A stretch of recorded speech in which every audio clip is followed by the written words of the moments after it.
Could he have been Elijah or Elisha? Sure. Or part of their school, because they had great prophetic schools that they founded.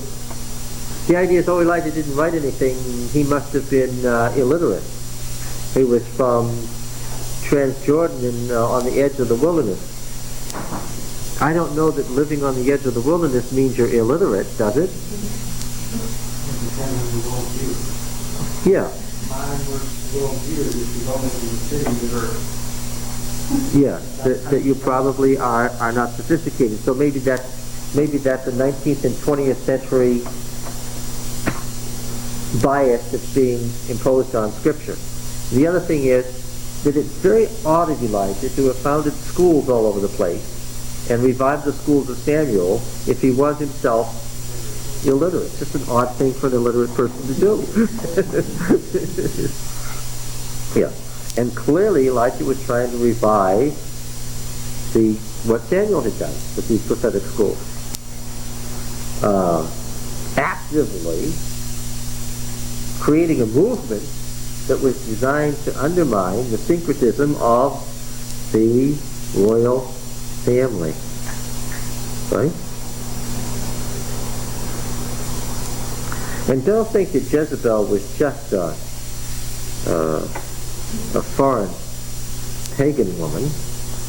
Remember, because she was a pagan woman, did she have anything against the worship of Yahweh? No. Was it a problem for her to say Baal is Yahweh? No. And she wasn't lost on the religion of Yahweh and its traditions either. She knew that the Deuteronomic Code said that you could be put to death for blasphemy. What? Let's go over to that story in 1 Kings.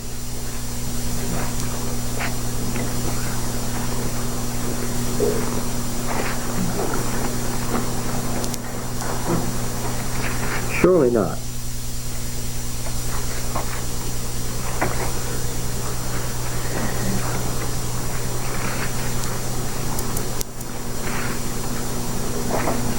First Kings 21.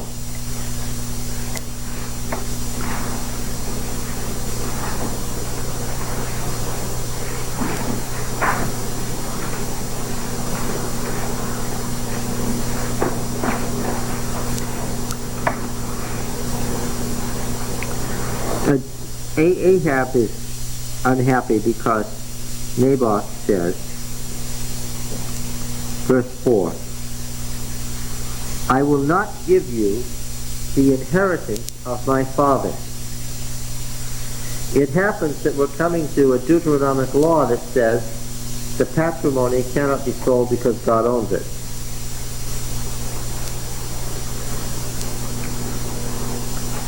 And so it says that Ahab lay down on his bed and turned away his face and would eat no food. This is a great picture. Yes, he is. He's the king of Israel, and his father Omri was the most powerful king of his day in Western Asia. So Ahab really was born to the throne. He was the son of a great and powerful king. And what is he? He's a spoiled brat. And he can't have something he wants. It isn't good enough that his father has given him a great and powerful kingdom to inherit. He can't have this vineyard. So, he's got his face to the wall that he won't eat. This is hilarious. And it also tells you something about Ahab's relation to Jezebel. What is that? She wasn't the mother goddess for nothing. Yeah, she wasn't playing Ishtar's role for nothing. What's she doing? So he's going to act like a baby and what? She's right there to mother him. Why is your spirit so vexed that you eat no food? And he said, because I spoke to Naboth the Jezreelite and said to him, give me your vineyard for money, or else if it please you, I'll give you another vineyard for it. He answered, I would not give you my vineyard. Jezebel said to him, do you now govern Israel? Arise and eat bread, and let your heart be cheerful. I'll give you the vineyard of Naboth the Jezreelite. Oh, well then that's not so bad, is it? She'll get it for you, so what? He can come and eat his dinner. So she wrote letters in Ahab's name and sealed them with his seal. She sent the letters to the elders and nobles who dwelt with Naboth in his city. We're going to find when we read the decode that who runs the country? Not the tribal elders. Who runs the country in the decode? Who has the power of life and death? Who's supposed to make these decisions? You've got 13 cases of life and death, and in every single case, who's supposed to make the decision? The elders of the city. The decode comes from a time when Israel is what kind of a nation? An urban nation where each little village is attached to a city. You get in some trouble, who's responsible for it? You find a dead body, you don't know who murdered it, who has to deal with it? The elders of that city. Anything that calls for the death penalty, who's got to decide? The elders of the city. So she says to the elders exactly the particulars that we see in the decode.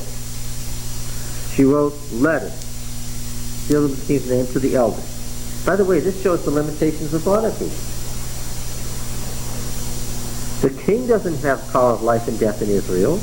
Who has the power of life and death? This is still very much the traditional tribal law that we see in peace. And what does she say? Proclaim a fast. Set Naboth on high among the people. Set two base fellows opposite him, and let them bring a charge against him, saying, you have cursed God and the king. It happens that the cursed El, it happens that in the decode, one of the 13 reasons for the death penalty is what? Blasphemy.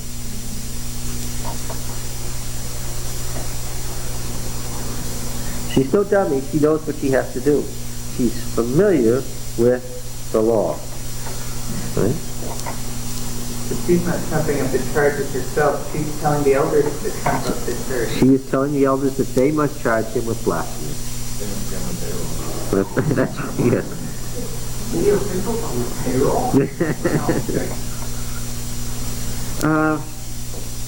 They proclaimed a fast. Two base fellows. Why two base fellows? Jezebel knows that the law says what? In the mouths of two witnesses only. That's the minimum. Isn't this interesting? Okay. Naboth cursed God and the king, so they took him outside the city and stoned him to death with stones, which happens to be what? The required penalty for blasphemy. Then they said to Jezebel, saying, Naboth has been stoned, he's dead. As soon as Jezebel heard that Naboth had been stoned and was dead, Jezebel said to Ahab, arise, take possession of the vineyard of Naboth the Jezreelite, which he refused to give you for money, for Naboth is not alive, but dead. Now, who should the vineyard have gone to? His heir. Yes. Later on we'll find out it was not Naboth alone, but his family, his male heirs that were stoned with him. So Ahab arose to get out of the vineyard of Naboth the Jezreelite to take possession of it. This is the use of covenant law to violate the covenant. Then the word of Yahweh came to Elijah the Tishbite, saying, arise, go down to meet Ahab king of Israel, who is in Samaria. Behold, he's in the vineyard of Naboth, where he has gone to take possession. And say to him, thus says Yahweh, have you killed and also taken possession? Used to say to him, thus says Yahweh, in the place where the dogs licked up the blood of Naboth, shall dogs lick up your own blood. And this is the site of that famous scene. And Ahab said to Elijah, have you found me, O my enemy? Which is also a pouting. Of course, the author is writing with extreme irony. The vineyard is the possession of God. Okay?